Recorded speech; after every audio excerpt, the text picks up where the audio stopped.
Ten váš Pegasus zatiaľ nejako ďaleko nedoletel. Venovali sa mu síce, a ja naozaj netuším prečo, takmer všetky mainstreamové médiá, vrátane teatry, ako sme pred malou chvíľou videli, ale napokon sa k tomu nikto okrem vás oficiálne nevyjadril. Ale ja som zatiaľ nevidel nič okrem vášho vyjadrenia.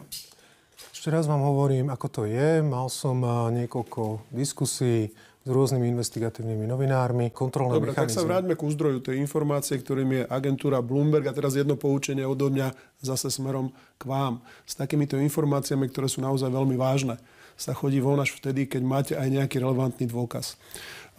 Ak naozaj vám tí ľudia niečo hovorili, tak áno, máte pravdu, že je normálne, ak denník zakrie ich identitu. No ale aspoň má zverejniť, čo hovoria. To sa nestalo zatiaľ. Ja som nič také nevidel, nepočul.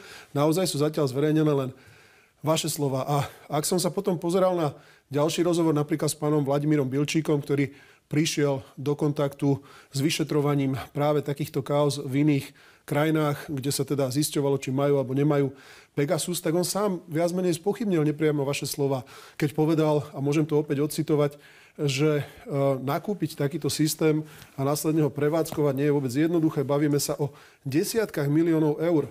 A nie sú to čiastky, ktoré by sa dali účtovne ukryť. Ak niekto obstará Pegasus zo štátneho rozpočtu, tie peniaze sa musia niekde nájsť. Aspoň niečo takéto, pán Krupa, nemáte? To je vaše čítanie vyjadrenia pána Bilčíka. Na Slovensku máte dojem, že tu máme niekde zo skrine vypadávajúce 10 milióny eur, ktoré nám zanechali predchádzajúce vlády. Ja naozaj, viete, snažím sa nájsť nejakú matériu v tom vašom, v tých vašich slovách, ktoré hovoríte, ale nenachádzam ju. Povedzte niečo konkrétne k tomu. A nie to, že by mohlo byť a že to vyvoláva otázky. To samozrejme vyvoláva. Ale kde je tá matéria? Na základe čoho to tvrdíte? Na základe informácií, ktoré som získal. Ja už som vám to teraz vysvetlil. Áno, a čo hovoria tie informácie? Tie informácie hovoria, konkrétne, že kedy sa to udialo? Kto to nakúpil? Ako to nakúpil? Tento systém bol predmetom vyjednávania posledných mesiacov. Keď bol pán Kaliňák v Izraeli?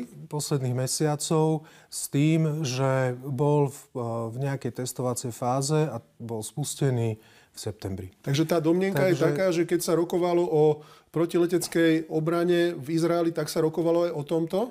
Pán Bielik, ja vám nebudem hovoriť nejaké konkrétnosti takéhoto typu. Ale mali by ste, pán Krupa, lebo je to vážna vec. Tak s čím ste potom vyšli von? Nebudem vám tieto informácie takýmto spôsobom... Tak musel niekto s niekým rokovať, asi v tom Pegase? Alebo to je v tej firme, ktorá to vyrobila? Čo sa týka novinárskej praxe, nejakú tú skúsenosť mám a naozaj to funguje trochu inak. Ak máte skrytý zdroj, tak mali by ste ho nejakým spôsobom vyťažiť, aspoň čo sa týka informácií. A tie informácie, ktoré zverejniť môžete, tak tie samozrejme zverejnite bez toho, aby ste ho ohrozili.